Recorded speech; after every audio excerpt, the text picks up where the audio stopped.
Bonjour, je m'appelle Mégane Leblanc, je suis libraire à la librairie Monet et je vous présente nos incontournables pour le documentaire pour adolescents ce mois-ci.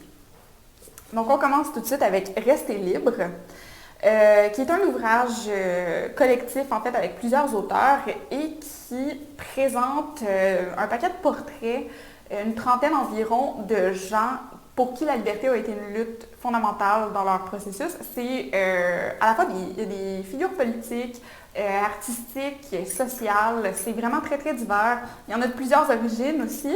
Seul petit hic. Je vous montre par exemple Aimé Césaire. Ça, c'est pas du tout un hic. C'est super important d'en parler et c'est un poète phénoménal.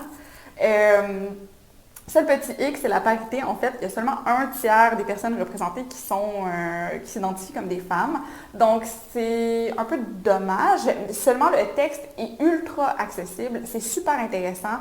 Et les personnes dont on parle viennent de tout plein d'horizons. Et justement, se sont battues pour la liberté. Donc, c'est super intéressant et on le recommande vivement. Ensuite, c'est un thème qui va ressembler, en fait, un peu. Ces grands procès qui ont changé le monde. Donc, on s'intéresse ici au procès littéral, donc par exemple l'affaire Dreyfus, mais aussi à des procès idéologiques, c'est-à-dire on va parler par exemple d'histoires bibliques comme Adam et Ève ou Caïn et Abel. Donc, vous voyez ici, là, il y a quelques illustrations, mais elles sont vraiment pas nombreuses. Et à la fin, en fait, vous allez vous retrouver comme un espèce de dessin esquissé vert. Puis à la fin, vous avez les illustrations complètes avec les couleurs. Je vous montre la même, en fait, avec Adam et Ève. Voilà.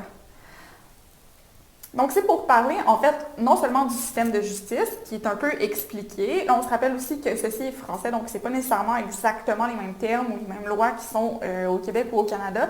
Seulement, on parle également des éléments d'éthique et de morale qui entourent ces procès-là et ce qu'ils ont changé historiquement. Donc, c'est un ouvrage qui vaut la peine d'être au moins feuilleté et même discuté en classe.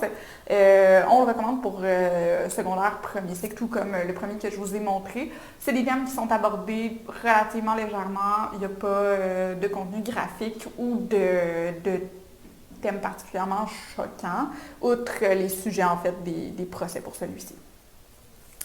Et le troisième, qui est un incontournable selon toute l'équipe, c'est Si je disparais de Brianna Joly.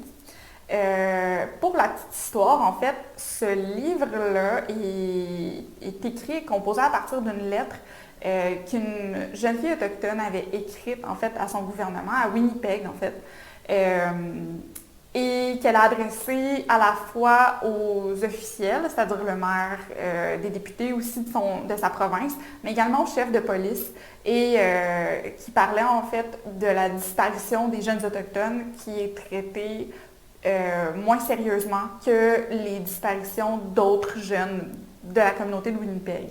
Et c'est absolument un texte coup de poing. Ça remet les choses en perspective et ça fait... en tout cas, je vais parler au jeu puisque c'est quelque chose d'assez touchant. Et, j'ai pris conscience en fait d'éléments que je ne connaissais pas de la situation autochtone. Ça parle du mouvement I Don't Know More, ça parle de Red Dress, qui est une performance artistique, en fait, je vais vous le montrer, qui a été faite pour symboliser toutes les femmes, en fait, disparues et non retrouvées de la communauté autochtone et qui a été placée sur le campus de l'université, en fait, à Winnipeg. Et là, juste pour bien faire, j'aurais dû la noter, mais je ne la trouve pas.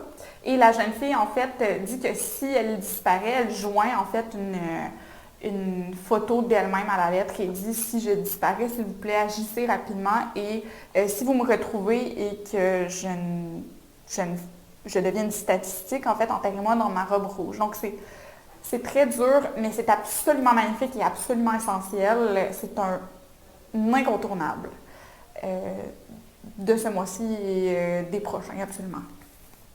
Ça termine notre courte liste de documentaires pour le secondaire du mois.